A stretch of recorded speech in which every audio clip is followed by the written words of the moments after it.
Hi, I'm Cindy Yankowski, and this is my project on dealing with curriculum development for distance learners when all the people aren't in the same room or sometimes even in the same state. The first question was talk about 5 best practices for effectively communicating between project team members. Per the National Board of Professional Teaching Standards, the goal of higher level social studies teacher, which is what I plan to be when I finish my master's, is to create a safe and dynamic learning environment in which students are intellectually challenged and fully engaged in their learning.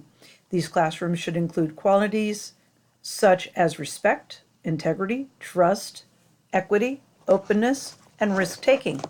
The instructor or facilitator's job is to encourage the independent thinking and collaborative learning while the students respectfully discuss and weigh multiple perspectives.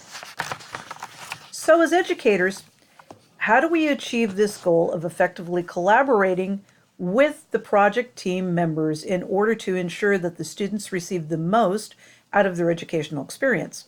The following is a list of some of the best practices for overall communication. Number 1, develop your communication plan in conjunction with your project team. Number 2, use a variety of methods for communication to include emails, chat technology, project newsletters, virtual meetings, conference calls, and video conference calls. Number 3, determine all the stakeholders, including names, including their responsibility on the project and contact information, along with the time zone differences where they exist.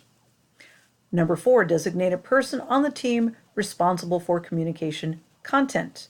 Number 5, set limits on what information will be gathered and who will be responsible for sharing the information with the group. Question number 2 was, why is effective communication difficult sometimes in higher education? There's a number of reasons why effective communication can be difficult in higher education. Many times the project participants are not even in the same campus, or for that matter, the same city, state, or even country. As we have already discussed in our forum posts this week, long distance communication can cause issues because you're not meeting with someone face to face. These people might also be experts in their respective fields, and they might feel that they are the end-all authority on a specific subject. Although they are not trying to be rude or disrespectful, they do have strong ideas and values associated with their specific content area. And perhaps they might feel a bit upset or disrespected if someone else on the project questions their knowledge or authority on their area of expertise.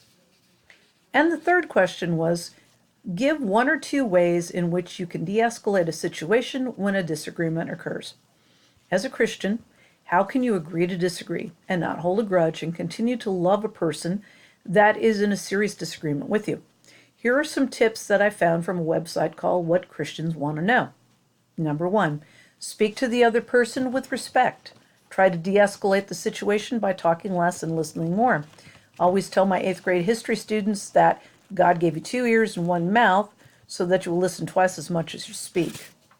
And number 2, try to get to the root of the problem. Is there something else that is blocking progress on this project that may have nothing to do with the project itself? Is it a personality conflict, or is it a procedural issue? As a participant in the project, examine your own motives. Go to God and deal with your own faults before you try and correct others. Sometimes we also have a bad day, and maybe there are some other issues with this individual rather than the assignment. Take a step back from the situation and take a second look. Okay? Thank you very much for listening.